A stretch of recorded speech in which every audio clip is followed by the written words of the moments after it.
ثم جعلناك على شريعة من الأمر فاتبعها ولا تتبع أهواء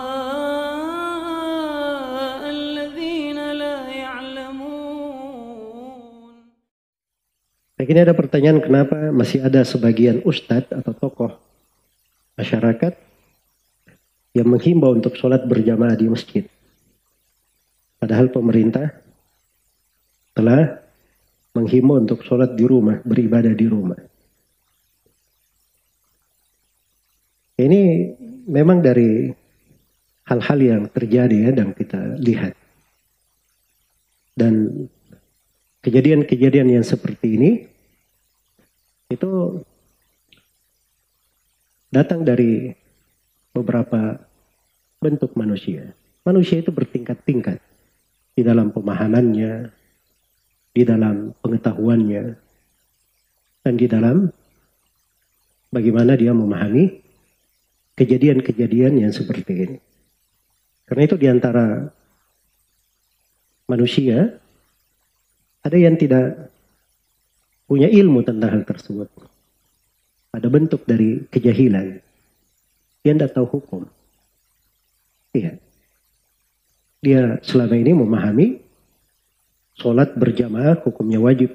Sholat Jumat tidak boleh ditinggalkan. Dia kurang pengetahuan, kurang ilmu bahwa sholat berjamaah itu gugur bagi orang yang ada udzur. Sebagaimana sholat Jumat juga itu bisa tidak dihadiri apabila ada udzur. Dan itu menurut kesepakatan ulama. Tidak ada silang pendapat di dalam hal tersebut. Iya.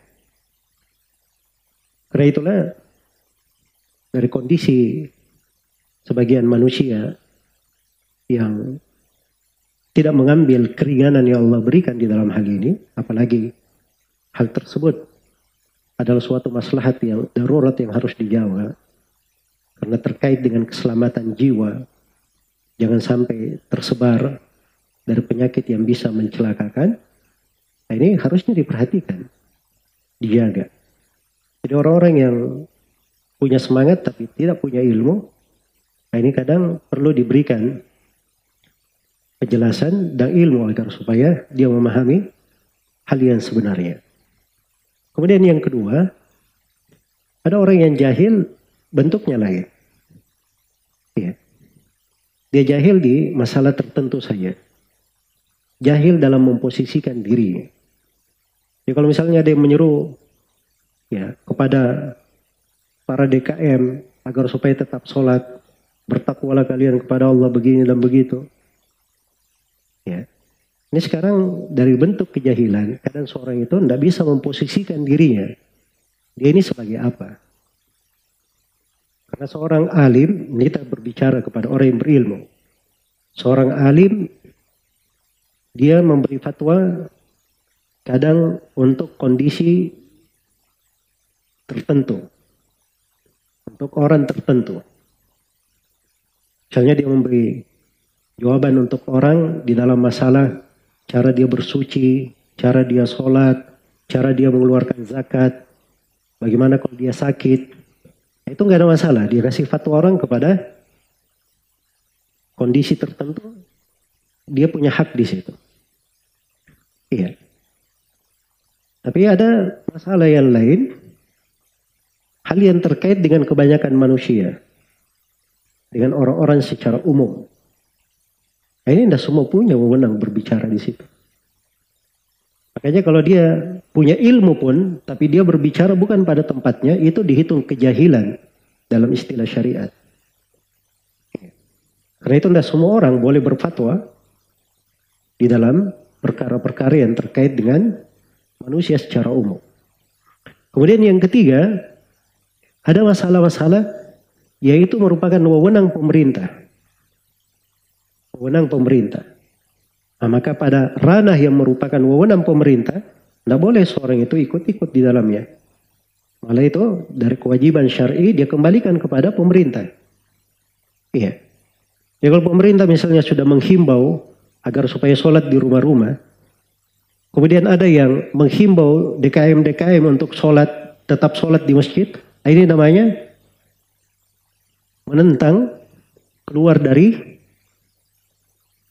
wewenang yang harusnya dijaga terhadap pemerintah. Itu iftiyat disebut di dalam pembahasan ilmu agamanya. Iftiyat ala ulatil amr. Itu hanya muncul dari orang-orang yang jahil akan pemahaman agama, atau dia punya pemahaman menyimpang karena sering menyelisihi pemerintah pada hal-hal yang merupakan wewenangnya. Maka ini seorang harus paham dia berada di posisi apa. Jangan dia berbicara kecuali dengan ilmu. Ya, kemudian yang terakhir, di antara manusia di kondisi yang seperti ini ada yang memang punya pemikiran-pemikiran menyimpang, pemahaman-pemahaman ekstrim. Iya. Nah, itu di beberapa negara ya, misalnya di Kuwait. Itu di Kuwait, waktu itu belum ada kasus yang meninggal karena corona, tapi pemerintah sudah melakukan lockdown, kemudian ditutup masjid-masjid oleh pemerintah. Nah, itu ada orang yang bernama Abdurrahman Abdul Khaliq memberi fatwa bahwa itu tidak boleh, masjid itu harus tetap dibuka dan seterusnya. Ya karena orang ini memang dari dasarnya dari dahulu senangnya menyelisih pemerintah. Ya. Sama juga di Saudi Arabia, di Indonesia, saya bisa sebutkan nama-nama orang-orang yang seperti itu. Ini memang asalnya pemikiran yang keliru di dalam hal tersebut. Kemudian yang perlu saya ingatkan juga bahwa di dalam masalah-masalah yang terkait dengan banyak manusia, itu tidak halal seseorang itu berbicara di dalamnya, kecuali kalau dia memahami ilmu tentang maqasidus syariah, maksud, ruh, dan rahasia pensyariatan. Iya. Agar supaya dia berbicara dengan keadilan.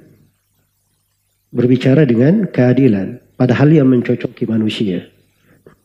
Semoga Allah Subhanahu wa taala memberi taufik kepada semuanya. Wallahu taala a'lam. Bagaimana menanggapi dengan perkataan orang-orang yang mengatakan takut ke masjid, tapi kalau ke pasar berani di saat wabah seperti ini? Seakan-akan kita ini mengikuti aturan pemerintah dan mengikuti sunnah di saat wabah disangka oleh orang-orang lemah imannya. Ini pemahaman yang keliru ya. Iya. Pemahaman yang keliru. Jadi harus dipahami ya, seorang keluar rumah ke masjid, penegakan sholat berjamaah di masjid, itu namanya dari sebuah maslahat penyempurna. Maslahat penting diwajibkan dalam agama, tapi dia sifatnya penyempurna.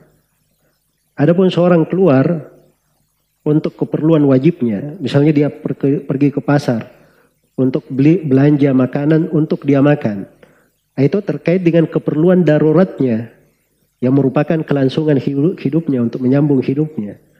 Yang darurat itu dibolehkan memang di kondisi yang seperti ini. Adapun hal yang sifatnya penyempurna dan kewajiban, penyempurna itu bisa diundur. Iya.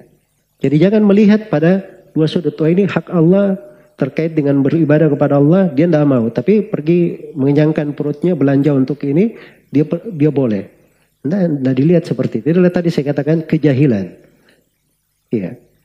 Dia hanya melihat sudut syar'i di satu sudut. Dia tidak melihat pedoman syariat, ruh dan inti syariat di dalam hal tersebut. Semoga Allah Subhanahu wa taala memberi taufik kepada semuanya. Wallahu taala alam.